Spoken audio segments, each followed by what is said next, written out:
Yo, what's up? Mr. Taurus na naman nagbabalik. So yun guys, magbibigay ako sa inyo ng tip kung paano maging palo sa VR. Unang-una lang, yung yung gagawin, may isa dapat kayong drop point. May iisang drop point area lang kayong bababaan. Kung saan lang yung pinakakabisado nyo. Kung saan lang yung komportable kayong bumaba. Hindi yung kung saan kayo bumababa. Tapos pangalawa, meron kayo dapat mastery. Kasi kailangan yun eh.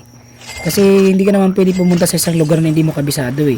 Kagaya ng mga naririnig ko, pupunta sila ng maglaro sila ng Scream, tapos pupunta sila sa blackout map.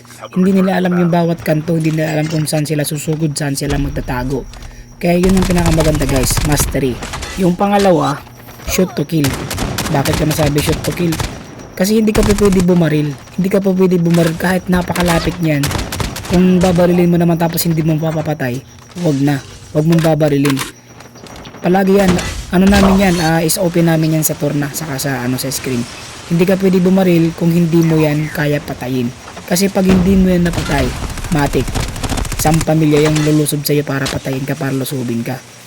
Kahit naman din sa RG, gano'n naman talaga eh. Kasi merong squad ng mga palong-palo na pag nakarinig sila ng footstep o nakarinig sila ng indicator na may bumaril dun sa kaliwa o kanan, likod, agad nilang papuntahan yung para patayin ka. Ang pangatlo, quick reaction. Ang quick reaction guys, kahit saan pwede. Kahit nga sa multiplayer magagamit mo eh. Advantage mo kung meron kang headset. Kasi maririnig mo talaga yung footstep ng kalaban kahit walang indicator. Saka yung indicator nga pala yung indicator na ganyan, yung pula, sa mga hindi pa nakakaalam, pag pulang-pula yung indicator, ibig sabihin malapit sa'yo yung kalaban. Pero pag medyo lasaw yung pagkapula niya, ibig sabihin na malayo-layo yan, mga 5 meters yan yung distance niya sa'yo. Yan. Dapat mabilis kang mag-react. Hindi yung mabagal ka. Parang delay yung milliseconds yung reaction mo. Hindi, dapat mabilis ka. Dapat maunahan mo yung awareness ng kalaban. So ayun lang, yun lang pala yung tip ko guys. Sana makatulong.